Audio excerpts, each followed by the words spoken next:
Hello everybody, my name is Lewis Kim, and today we'll be going over lesson 25, second grade worksheet. To start off with, we'll have 3-digit subtraction. So 3-digit subtraction works just like how you would subtract normally. So let's take a look at number 1. 500 minus 199. 500. Of course, we'd be setting up the question just like how we'd set up any normal subtraction in a vertical form. So 500 minus 199. Now, we've done this before where we've seen if there is a 0, of course you can't subtract anything from 0. So we have to move something from the tens place or the hundreds place. However, when we look at the tens place, we see that there's nothing there as well, meaning that the ones place, there's nothing to put in there. So what we would do is we would move over 5 and put that 4 here. Put that 100th place over there. So now this becomes 100 minus 90. Well, from here, what you can do is you can take this and subtract it even further. So it becomes, move that one. So now this doesn't become 100, rather this becomes 90. So now this becomes 10. So 10 minus 9. What becomes 10 minus 9? So that becomes 1. What's 90 minus 90? Well, that's 0. And what is 4 minus 1? 3. So you will get for our answer 301. So in cases such like these, always remember to look at the number. It's always moving back. So it's always moving back from the 5 to the 9 and finally to the 1. Alright. You would basically set up all of these questions in the exact same way. Alright, moving on. Place value. Write the value of the digit underline. Now, when we go back up here, you remember that we went over the ones place, the tens place, and the hundreds place. This is simply asking you what place it is in. So, of course, when you look at number 1, well, that's pretty simple, right? Because it's right there. When we look back up, we see, well, that's the tens place. So you would write the tens place. This would be the tens place. However, we're not going to write just the tens place. No, that would be incorrect. This is incorrect.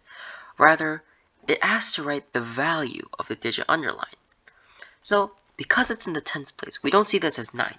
We see this as 90. Because it's in the tens place, this 8 can be a 0. So this becomes 90.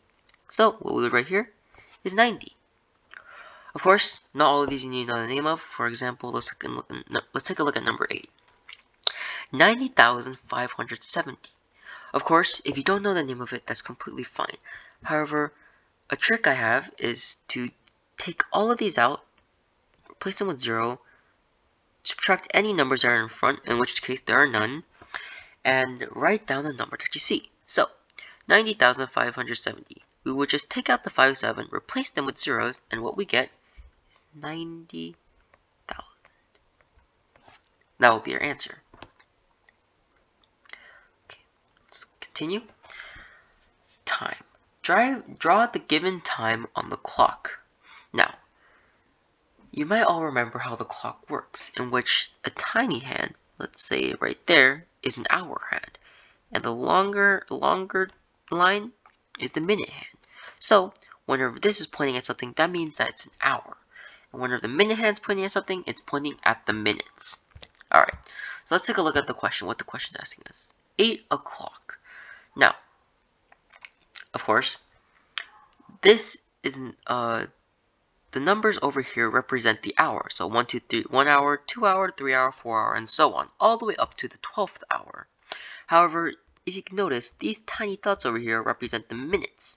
So each of these represent 1 minute. So 1. So this would contain 1, 2, 3, and 4 minutes, and 5, including this, and continue all the way around. So what we're looking for right now is 8 o'clock. So let's first take a look at the minutes.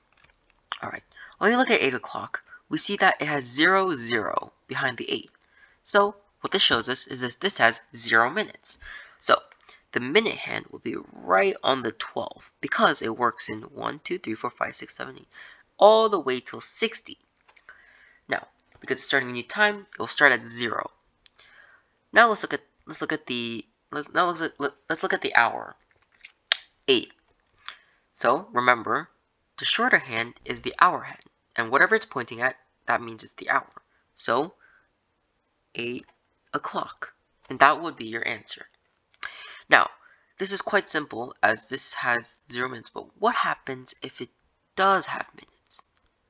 Let's take a look at number 2. 6:45. Now, 6:45, of course, let's look at the minutes once again.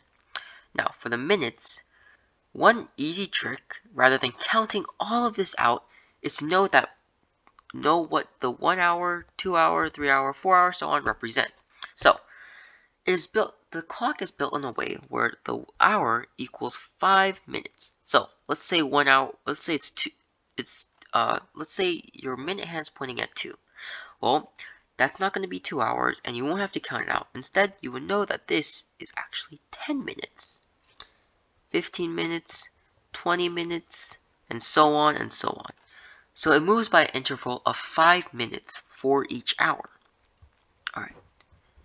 So now that we know this, let's look at the minutes once more. 45. Well, what number here corresponds with 45? Again, you can multiply any of these numbers to find my 5 to find out what the number is. And in this case, you will know that 9 is actually 45 because 9 times 5 equals 45.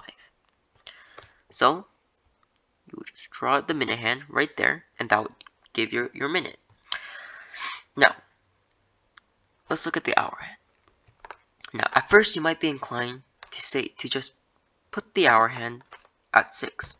However, in time, everything moves constantly. So just because this minute hand's moving doesn't mean that this hand is going to stay still at 6 and all of a sudden jump to 7. No, in that time, the hour hand is also moving as well. So when we look at all of these dots here, we know that it starts at 6 and it's going towards 7.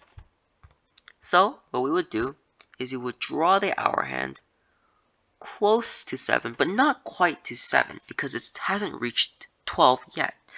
So once the minute has reached 12, then it is possible to put the hour hand at 7. But for now, we put it close to 7, and I would say put it right at the 4th dot, 45. So again, this would apply for any other case, such as the rest of the questions in here. And yeah, that's how you read time. Alright, finally, word problems.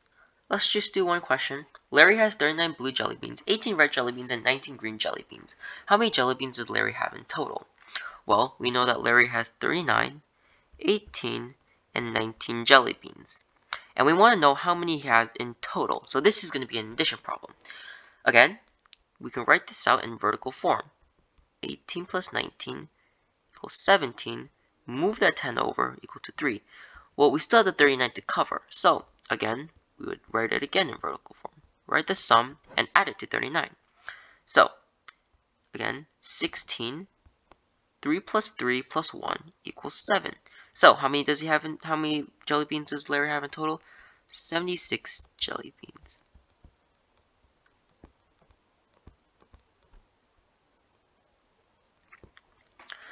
Alright, thank you guys so much for listening, and have a great rest of the day.